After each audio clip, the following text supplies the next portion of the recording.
So guys, nabubuksan namin ng alkansya gamit ito. Ano pakita? After mo, are you ready guys? Ready guys? Oh, let's start.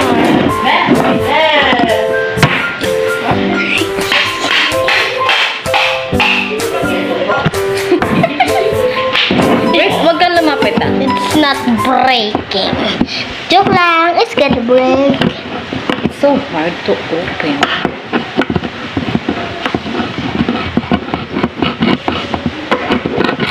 Na guys, bibili na sa akin ng laruan. Bibila ako ng madaming laruan. Puro pita! Ibubo mo na, bubo!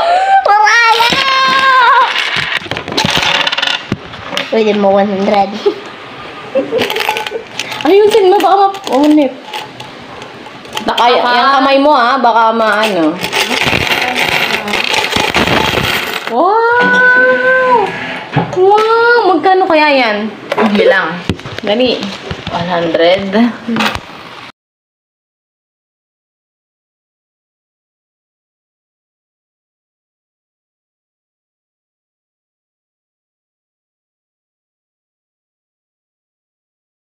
So, ayun na nga mga mare, at talaga namang todo bilang na ang mga person, at talaga namang napaka-supportive ng tita na yan, at talaga namang siya na ang nagbilang para sa kay ninyo, at para naman mabili na daw niyo yung mga gusto niyang bilhin. So, ito na nga, at nag-iisip na siya kung ano mga bibilihin niya dito sa coins na naipon niya, at sabi nga niya ay uubusin nga daw niya ito sa mga laruan lang, kaya naman tingnan natin kung paano siya naging masaya sa kanyang mga ipon challenge.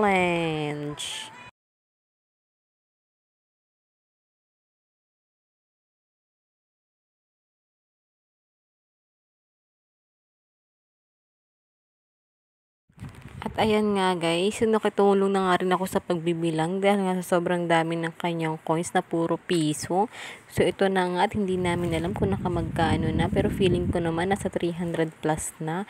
At ito na nga, matatapos na kami guys. So mamaya is bilang na lang namin po lahat kung ilan po yung kanyang mga naipon. At tingnan nyo naman yung smile ng bata dyan. Talaga namang napakasaya niya sa mga naipon niyang coins. At ayan nga, may sinabi. At yun nga, bibili nga daw guys yung pellet gun. Basta kayo nilang mag-pronounce kung paano yun i-pronounce.